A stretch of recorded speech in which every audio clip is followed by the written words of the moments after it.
Let's talk about The Secret. I've had so many people come up to me and be like, Jaclyn, you need to read this book.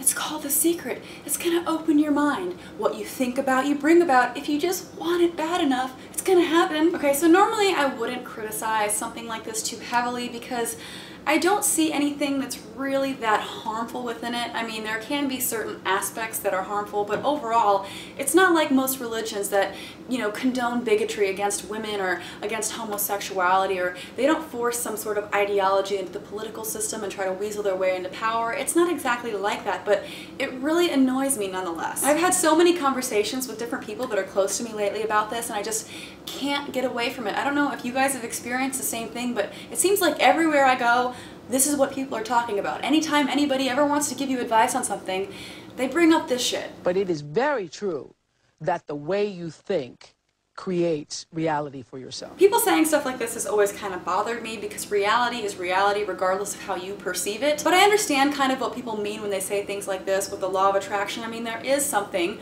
to the psychology of positive thinking. I mean, it's been proven. If you go into a job interview or a hard test with the expectations of failure, you're more likely to fail. You want to have a positive attitude, you want to believe that you're going to be successful, and that helps just because it lifts your spirits and encourages you.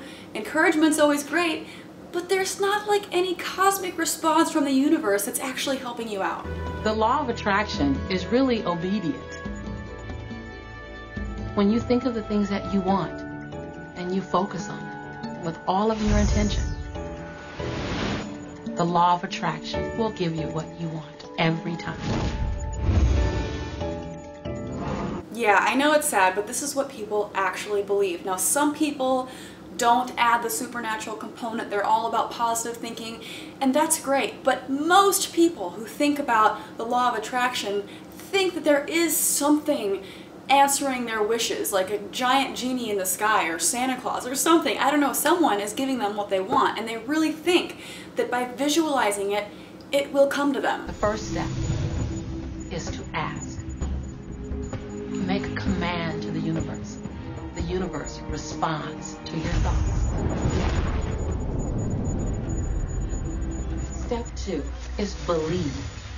Believe that it's already yours. Step 3, and the final step in the process, is to receive.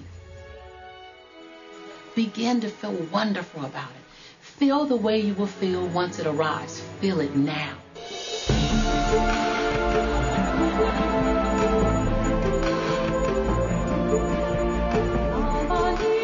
What a great message to be sending our kids. If you just want it bad enough, it will appear. I mean, we kind of do that with Santa Claus, but they know that that only applies to Christmas. But with this, they actually think that they can get it whenever they want. Whatever they want, whenever they want. Isn't that nice? And this is kind of how I think that this psychology can turn to be a negative thing, because some people, if they grow up with this, or if they really fully embrace this mentality and believe it 100%, might not work for certain things that they otherwise would achieve because they think it's just going to manifest itself. They might even be less likely to be charitable because they think people in need just don't want it bad enough. I know that positive thinking can help people become successful, but sometimes people think that this law of attraction applies to situations that you can do absolutely nothing to alter. So a couple of months ago, I was entered into a raffle that we had about 1 out of 100 chance of winning. And I made some comment so that people wouldn't get their hopes up. There were kids around and stuff. I made some comment about how it was unlikely that we were going to win because they were all really excited about it, and I wanted to just have them brace themselves that that probably wouldn't happen. And everyone got on my case about being negative. Being negative? How about just being realistic? I told them, I'm like, we have about a 1% chance of winning, 1 out of 100. But they didn't think about it mathematically. They didn't go, oh yeah, 1 out of 100, that's 1%, a mathematical fact. They took it personally and they were like, 1% Jaclyn, now that's ridiculous. You're just being negative. How is my mental state going to affect the likelihood of my ticket number being called? It's not. It has no role. None. And I know that this is a stereotypical response. I hear most skeptics use this argument, but think about all the starving children in third world countries. I mean, do they simply just not want food enough? If they just wanted it more, it surely would come, right? Of course not. No one. I mean, I dare you to go and say that to a starving child, and no one would do it because they know it's ridiculous. And you're always going to run into people who think that they have proof for this. Some people even tried to use this on me. They're like, Jaclyn, look at you, for example.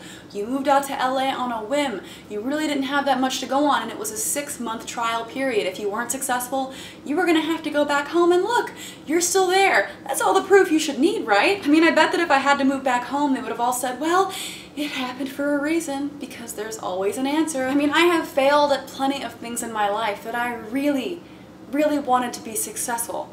Why don't those things ever discredit the law of attraction? Apparently I just didn't want it bad enough. Right, and diseased people in third world countries just don't want health enough. Please. So the other night I was thinking about a lot of these things, and since I had it on my mind, I wrote it all out on my Facebook page. So if you don't like my Facebook page, you should go and do that. But someone wrote me an email because she saw my post and wanted to give me her personal experience. Now, I'm not going to give her name for privacy reasons, but I thought that this was a pretty good example of how, if this mentality is taken seriously, how dangerous it could actually become. She said, my mom is all about it, and she doesn't understand why I can't just accept that being positive will make every one of my issues disappear. Later on, she mentioned that her 7-month-old baby had to have surgery to remove a bone tumor. Thankfully benign, but we had to deal with the fact that if it wasn't, she could need a bone marrow transplant, a year of chemo, and because of her age and gender, her chances of survival were closer to 10%.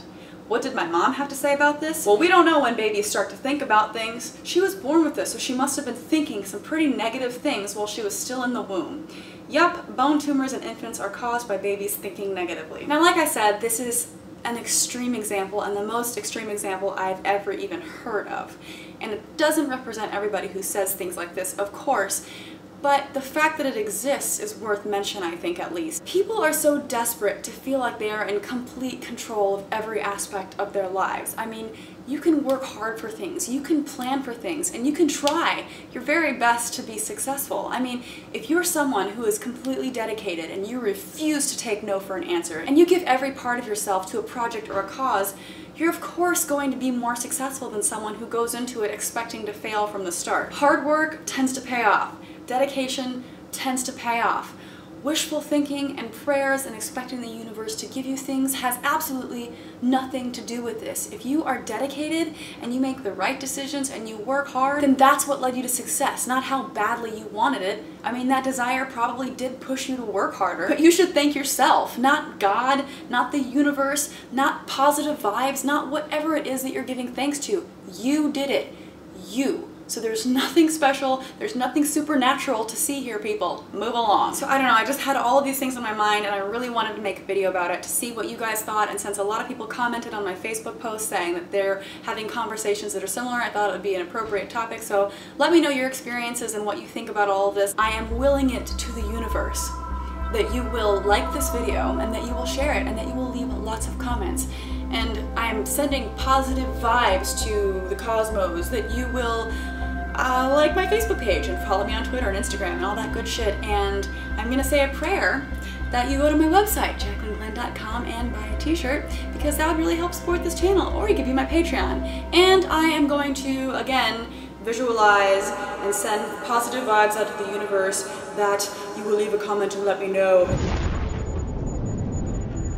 There's no God, he doesn't exist, so don't try to save me. Use your fucking brain and leave us all alone. Subscribe. I would visualize a car space exactly where I want it, and 95% of the time it would be there for me, and I just pull straight in. So I do that all the time.